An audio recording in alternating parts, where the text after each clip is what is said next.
My name is Luna Moore. I'm 33 years old, and last week I was fired from the company I founded, the company I built from nothing out of desperation and love after my little brother lost his arm in a school bus crash when he was 15. They say moments define you. That crash defined me.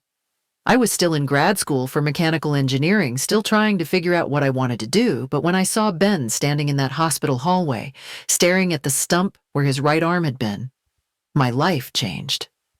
Our parents were devastated, but they did everything they could.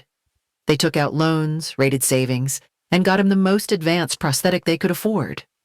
It barely worked. He tried to smile through it, but I could see the disappointment every time he struggled to hold a cup or button a shirt.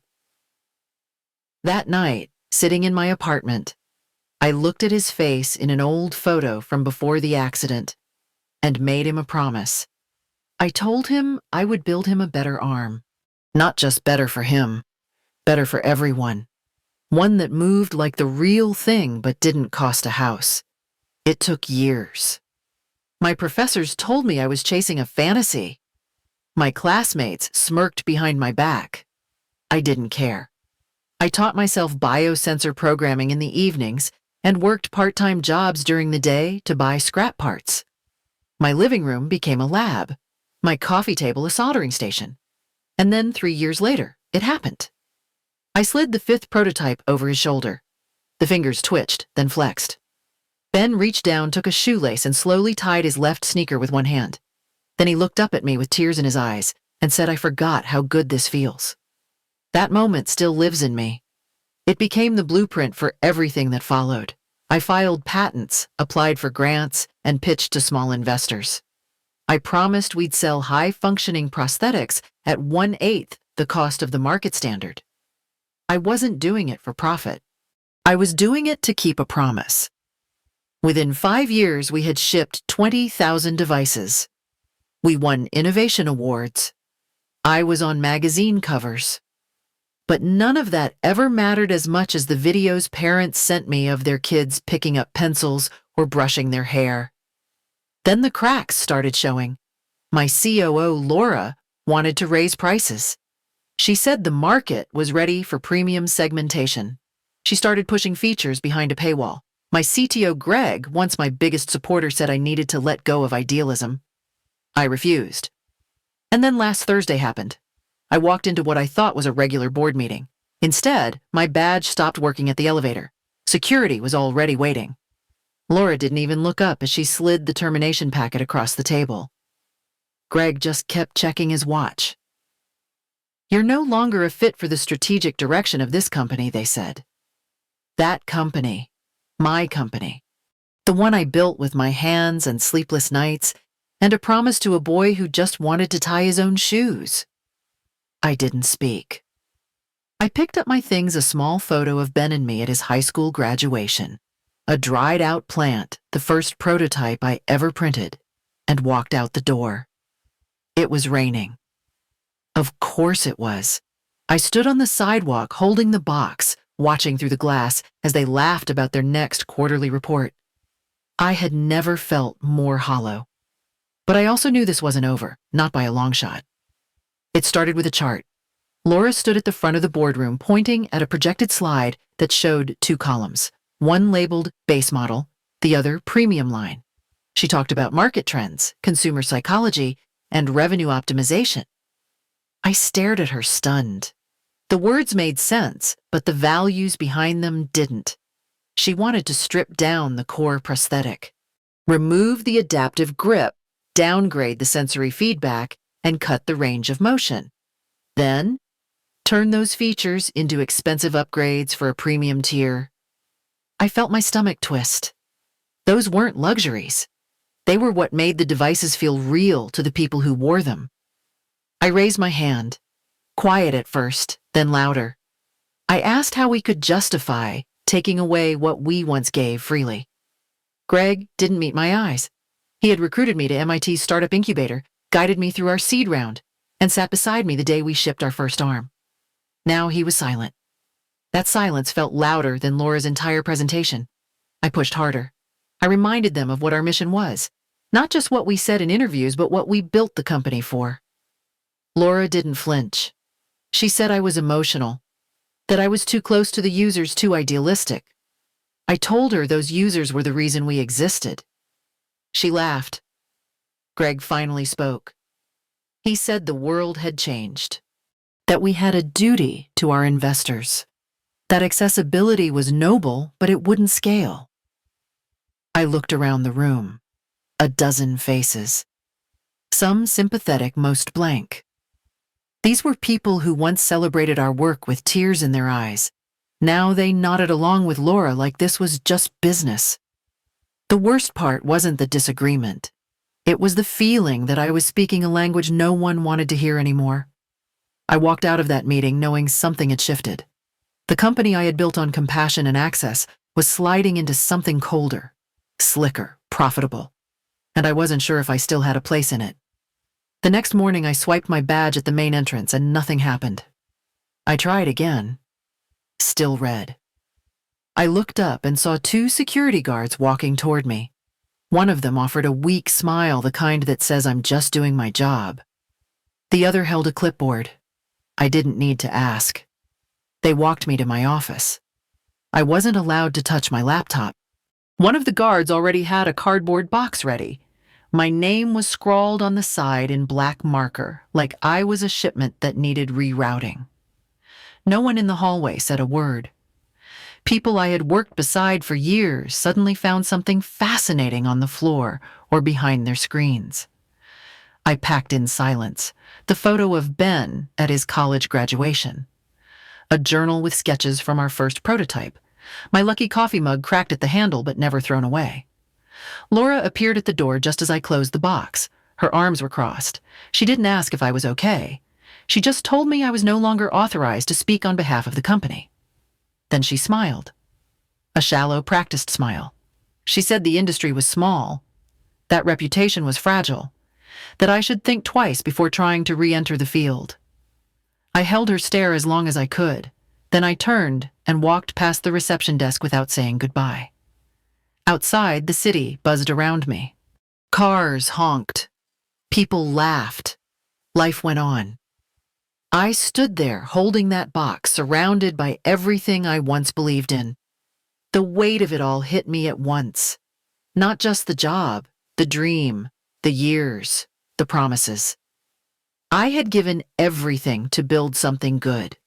And now it belonged to people who only cared about what they could take from it.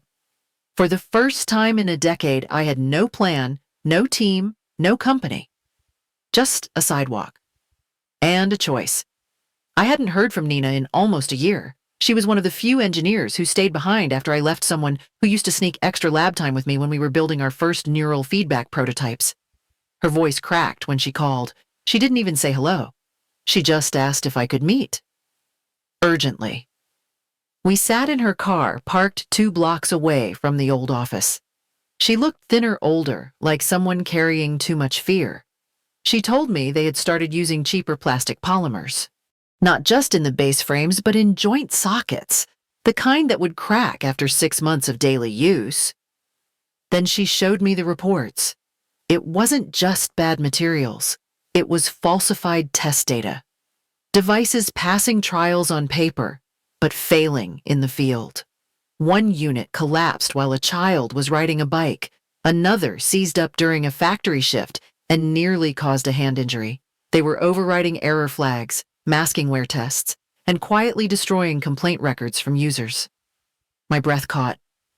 I couldn't believe it. But deep down I could. I knew Laura. I knew what she was willing to bend if it meant cutting costs.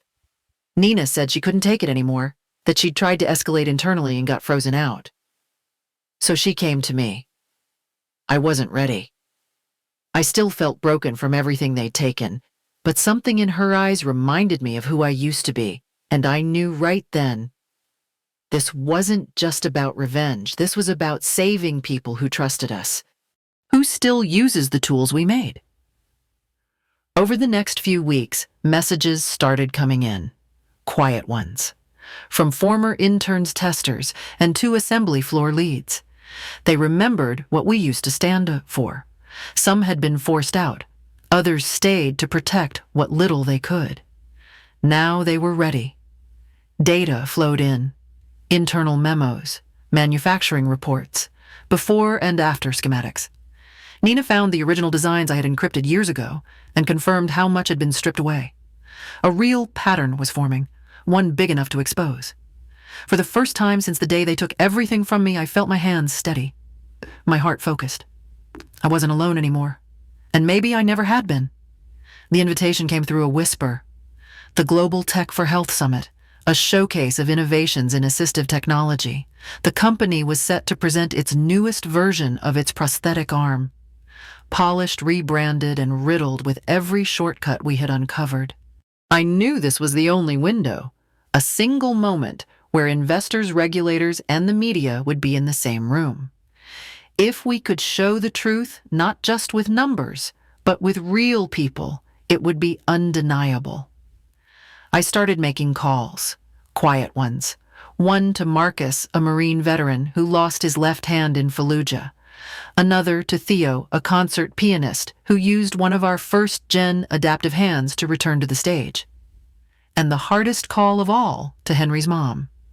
Henry was 10 when he got the prototype, the youngest user we'd ever fitted. Now he was 14 and still wrote me letters every few months. They all said yes. I spent the next week designing a controlled demo, 2 identical stations, 2 identical movements, one with the original model, one with the altered unit. The side-by-side contrast would speak louder than any document could. I rehearsed it with them until they didn't need instruction-only rhythm. Getting inside the summit was the hard part. I registered as a technical consultant, used an old contact to get a vendor badge. I wore glasses, pulled my hair back, and stayed in the shadows. The morning of the demo, I slipped into the prep room and swapped in the restored devices myself. My hands shook as I tightened the last strap. Not from fear, from knowing how much had led to this exact moment. Nina texted me from the control room. Live stream was up. Press were seated. The keynote was about to begin. I looked at Marcus, at Theo, at Henry. Their faces calm, their shoulders squared. They weren't just users. They were proof of what we built, of what they tried to destroy, of what still lived quietly but fiercely in all of us. If this worked, we'd make them answer. If it didn't, they'd erase us for good. But either way, I wasn't hiding anymore. The stage lights hit like a spotlight in a courtroom. Rows of seats filled with international delegates, regulators, and media. 20 countries represented, their badges glinting under the screen. The company's new CEO stood center stage, polished and proud. Behind him, a massive banner read, "Innovation without limits." I almost laughed. The screen is split into 2 feeds. On the left, a user is demonstrating the latest model. On the right, another showing what the CEO called a legacy unit. No one in the room knew both had been replaced. My team and I had switched the labels the night before. The audience was watching a true comparison, even if they didn't know it yet. First came the grip test. Marcus crushed a tin can in the restored model with a steady squeeze. The altered version cracked at the wrist. Murmurs spread through the rows. Second, the fine motor sequence. Theo used the original to pluck keys of a Bach piece on a travel-sized keyboard. The downgraded version stuttered, skipping 3 notes. Henry was last. He tied a shoelace one-handed in 10 seconds flat. The other demo unit jammed before it reached the second loop. The CEO smiled tightly and talked faster. He blamed calibration issues, said it was just a beta, but the energy in the room had changed. Delegates whispered to each other. One began filming. Another called someone on a satellite phone. I watched Laura from backstage. She stood, frozen hands, clenched eyes, darting between the screen and her comms team. Then Nina stepped onto the stage. She wore her lab coat. She didn't wait for permission, just walked to the center and asked for the mic. When the CEO tried to stop her, a rep from the Canadian delegation stepped forward and told him to let her speak. She pulled up the internal reports. One by one, she showed how material specs had been falsified, how datasets were duplicated, how failures were logged and then deleted. The room fell silent. Then someone clapped. Another joined in. Within seconds, the room erupted. But it wasn't applause. It was fury. Delegates stood, demanded to know how long this had been happening. Some turned to their aides, issuing instructions. One walked to the mic and declared a full investigation. The CEO tried to regain control. Laura disappeared. I stood at the back, hidden behind a curtain, my badge still clipped to my jacket. I didn't need to speak. The work had been done for me. Marcus, Theo, Henry, Nina. They had spoken in ways no board ever could. And the world had listened. 3 days after the summit, they called. Not just the board, but their lawyers, their crisis team, and 2 investor reps. They asked if I would return. Not as a consultant, not in silence, but as CEO. I said no. Not unless the company became something new. I outlined my terms in a single-page letter. The company would dissolve its private structure and re-register as a nonprofit public benefit corporation. All patents would be open-sourced for global access. The bonuses, stock payouts, and golden parachutes given to Laura Gregg and the others, gone. Reclaimed and redirected into a restitution fund for users harmed by defective models. They didn't respond for 2 days. Then a board member leaked it to the press. The public loved it. Survivors spoke out. Investors panicked, knowing the only way to rebuild credibility was with me in the lead. When they came back begging, I didn't celebrate. I gave them a deadline. Greg was the first to resign. He tried to keep a piece of the licensing rights, but the evidence against him was too damning. Laura held out longest. She denied everything until the Swiss regulator released transcripts from internal emails. Her exit came with silence and a non-disclosure agreement, but she never worked in medtech again. When I walked back into the building, nothing felt like it used to. The lights were the same. The halls smelled of antiseptic and ambition. But the people were different. Every person who had stayed or come back did so with one shared reason: to fix what we had broken, to rebuild trust even if it took the rest of our careers. I didn't put my name on the new logo. I didn't move back into the corner office. I sat on the assembly floor, listened to users, and rewrote protocols.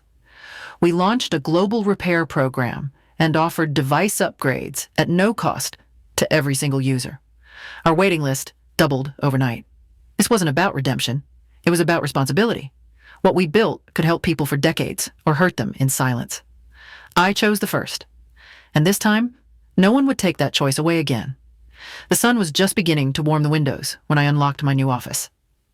It wasn't the same corner suite they once gave me. This one was smaller, tucked behind the assembly wing where I could still hear the hum of machines and voices of the people who actually made things work. I liked it better. On the desk, someone had left a sealed envelope. Inside was a folded piece of paper, soft at the edges. It was from Ben. Just a short note scribbled in his messy handwriting. He said he was proud of me, that no matter how far I went, I had never really left. That day, I gave him that first working prototype. I gave him back more than a hand. I gave him his life. I sat there for a moment and let it settle. All the noise, the boardrooms, the betrayal, the press. It all faded beneath that letter, that small reminder of why I started and who I started for. My assistant knocked gently and handed me a box. It was a thank you gift from a new patient. I opened it and found a photo. A little girl, no more than 7, standing on her porch arms, wide, one sneaker untied the other in a perfect bow. On the back was a note. Today I tied my own shoes. I didn't cry. I just closed the box and walked over to the shelf by the window. From the drawer, I took out the first prototype, the one with mismatched screws and scratches from my kitchen table soldering iron. I placed it right in the center, not as a relic, but as a reminder of promises kept, of people helped, of why I came back, and why I'll never leave again.